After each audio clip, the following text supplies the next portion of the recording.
Gang वैंग का वो जो तस्वुर था गैंगस्टर का, वो बिल्कुल रियासत ने भी, हुकूमत ने भी और आज अदालत की जानिब से भी उस तासुर को कतई तौर के ऊपर बिल्कुल ख़त्म कर दिया गया है। ज़हीर की जान को ख़तरा था। सिटी कोर्ट में एक FIR के लिए बाकायदा तौर के ऊपर एप्लीकेशन भी दी गई। उसमें नई डेवलपमेंट ये है कि जी ज़हीर अहमद की जानिब से इस केस को हमेशा के लिए ख़त्म करने के लिए सिंध हाई कोर्ट से रजू कर लिया गया है। कराची हाई कोर्ट से फैसल खान सूरी आपकी खिदमत में हाजिर है और आप देख रहे हैं आप टीवी। मेरे साथ सीनियर रिपोर्टर बिलाल अहमद साहब मौजूद हैं। इनसे जानेंगे कि दुआ ज़हरा केस में आज क्या अहम पेशरफ्त हो पाई है। सर मुझे बताइएगा कि आज कमरे अदालत में क्या पेशरफ्त हो पाई है। देखिए, कुल 3 कॉन्स्टिट्यूशन पिटीशंस की हेयरिंग हुई हैं। 2 पहले से ज़ेर समाअत थी और एक आज नई एक एप्लीकेशन आई है जिस पर नोटिस हुए हैं।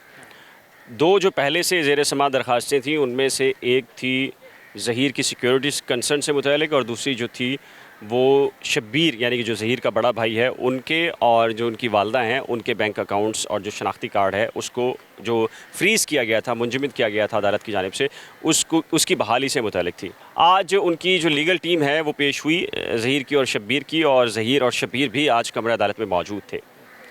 अदालत ने ये जायज़ा लिया, अदालत को ये भी बताया गया उन लीगल टीम की जानिब से कि अदालत ने ये जो अकाउंट्स और जो शनाख्ती कार्ड ब्लॉक करने का हुक्म जारी किया था इसका एक मकसद था क्योंकि दुआ ज़हरा और ज़हीर के बारे में कुछ पता नहीं चल रहा था और मेहदी अली काज़मी साहब ने चूँकि ये कहा था और ये हाइप क्रिएट की थी कि इसके पीछे वाकई कोई जिनसी फ़रोख्त के मामले को कोई गैंग है, बहुत बड़ा गैंगस्टर है।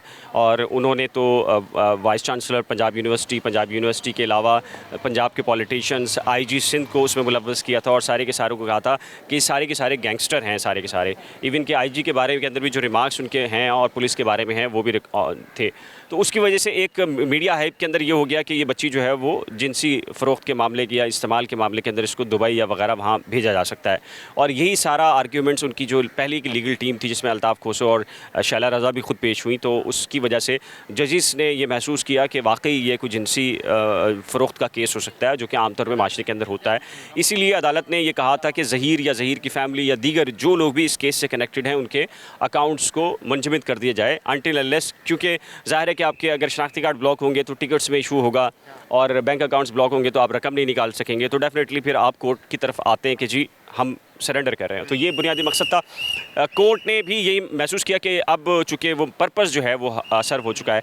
इस मौका पर जो एडवोकेट जनरल सिंध ऑफिस और अटॉर्नी जनरल पाकिस्तान, ये यानी कि सूबाई हुकूमत और जो सिंध हुकूमत है, इनकी जो कानूनी टीम होती है उनसे भी कोर्ट ने यही पूछा कि आप बताएं आप इस पे क्या कहते हैं। तो दोनों की जानिब से कहा गया कि वो पर्पस सर्व हो चुका है, केस मेरिट पे चलता रहेगा वो अलग है, लेकिन अब चूँकि ये मामला ख़त्म हो चुका है तो अगर अकाउंट्स और जो शनाख्ती कार्ड ब्लॉक्स हैं उनको रिस्टोर कर दिया जाए तो उन्हें हर्ज नहीं है। यानी कि सूबाई और वफाकी हुकूमतों ने भी अब ये इसका मतलब ये हुआ कि इसके पीछे कोई गैंग वैंग का वो जो तस्वुर था गैंगस्टर का, वो बिल्कुल रियासत ने भी, हुकूमत ने भी और आज अदालत की जानिब से भी उस तासुर को कतई तौर के ऊपर बिल्कुल ख़त्म कर दिया गया है। अदालत ने जो अपना पुराना हुक्मनामा था जिसमें जो 3 से 4 या 5 ओवरऑल जो फैमिलीज़ के अकाउंट थे उनको रिस्टोर करने का हुक्म जारी किया है। स्टेट बैंक, CI और जो दीगर डिपार्टमेंट्स हैं उनको ये कहा है कि जी आप जो है वो फौरी तौर के ऊपर इस पर अमल करेंगे। दूसरी जो एप्लीकेशन थी वो ज़हीर की सिक्योरिटी से मुतल्लिक थी। आपको पता है सेक्टेरियन इशूज़ हैं, बहुत सारी हाइप क्रिएट की गई और बहुत सारे लोग, आम लोग, जो मेहदी अली काज़मी साहब जो कुछ कहते रहे उसकी वजह से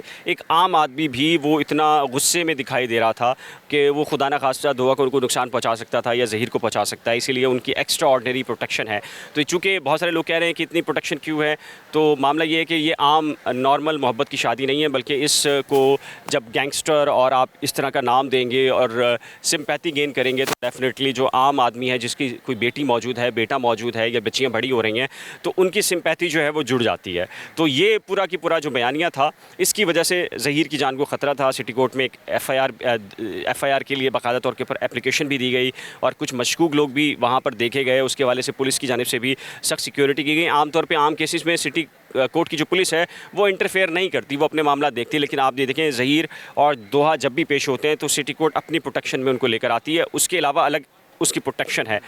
तो वो दरख्वास्त जो है वो अदालत ने कहा कि चूँकि आपको ऑलरेडी जो है वो प्रोटेक्शन मिल चुकी है और बेल पर भी हैं आप, बेल भी आपको है, तो फिर आप ये दरख्वास्त जो है इसका पर्पस भी पूरा हो गया, तो फिर वो दरख्वास्त भी जो है वो निपटा दी गई है। अब एक तीसरी दरख्वास्त जो बड़ी डेवलपमेंट है इस पूरे केस के अंदर और ओवरऑल जो सिचुएशन बनी हुई थी उसमें नई डेवलपमेंट ये है कि जी ज़हीर अहमद की जानिब से इस केस को हमेशा के लिए ख़त्म करने के लिए सिंध हाई कोर्ट से रजू कर लिया गया है और ये कहा गया है कि और सारे जो फैक्ट्स हैं पहले मेडिकल, दूसरा मेडिकल और उसमें जो भी नुकात हैं, नकाइस हैं, वो तमाम तर अदालत को बताए गए हैं। और ये कहा गया है कि 2017 अप्रैल को लाहौर आई कराची से, उसने तमाम तर कानूनी जो कवायद व ज़वाबित हैं उनको पूरा करने के बाद जो है वो निकाह किया। 2 गवाह भी मौजूद हैं, सारा प्रोसेस मौजूद है और उसकी जो वैलिडिटी थी उसको 164 अगले दिन जो है वो लाहौर के मजिस्ट्रेट के रूबरू पेश करके उसका 164 किया गया, और जिसमें उसने कहा कि वो अपनी मर्ज़ी से आई है। और ये जो 164 का जो स्टेटमेंट है ये इतना पुरअसर है कि आज उसको बाकायदा तौर पर अदालत के रिकॉर्ड का हिस्सा भी बनाया गया है सिंध हाई कोर्ट का। और ज़हीर की जानिब से कहा गया है कि जी उसको यहाँ लेकर आना, दुआ को वहाँ से यहाँ घसीट कर लेकर आना, जो भी मरल मामलात हैं, इसमें हरासमेंट के अलावा कुछ नहीं है और ये केस अब अमली तौर के ऊपर कुछ भी नहीं है। तो उसमें सेक्रेटरी दाखिला, SHO थाना अल-फलाह और मुकदमे के जो तफ्तीशी अफसर हैं, इन सबको नोटिस हुए हैं और मेहंदी अली काज़मी साहब को भी बराह रास्त नोटिस हुए हैं और अदालत ने उनसे आइंदा समात पर जवाब तलब कर लिया। इस तरीके से ये 3 कॉन्स्टिट्यूशन पटिशन थी जिनकी अलग अलग समात हुई है और ये बड़ी नई डेवलपमेंट सामने आई हैं।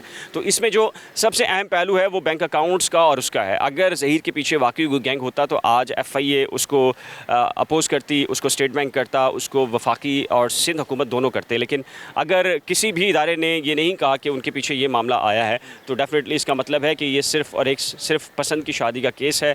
उम्र का तनाज़ा एक इशू अलग है, वो भी एक डिस्प्यूटेड है। आपको पता है पहला मेडिकल बोर्ड बना, दूसरा का जो बना तो उसके ऊपर द न्यूज़ के सीनियर रिपोर्टर वकार भट्टी ने अपनी रिपोर्ट शाया करके उन चारों डॉक्टर्स के नाम दिए हैं और अभी तक कोई सेक्रेटरी हेल्थ की जानिब से कोई तरदीद नहीं आई है। तो इसका मतलब ये है कि जो डिस्प्यूट हुआ है नई मेडिकल बोर्ड के अंदर, तो उससे पता चल गया है कि जी शदीद किस्म का दबाव था डॉक्टर्स के ऊपर। अभी भी आपको पता है कि दबाव हर जगह मौजूद होता है और इसको डिस्कस भी किया जा रहा है। बहुत शुक्रिया बिलाल अहमद आपका। आप सुन रहे थे सिंध हाई कोर्ट से फैसल खान सूरी को। इसी के साथ इजाज़त दीजिए, अल्लाह ने के बाद।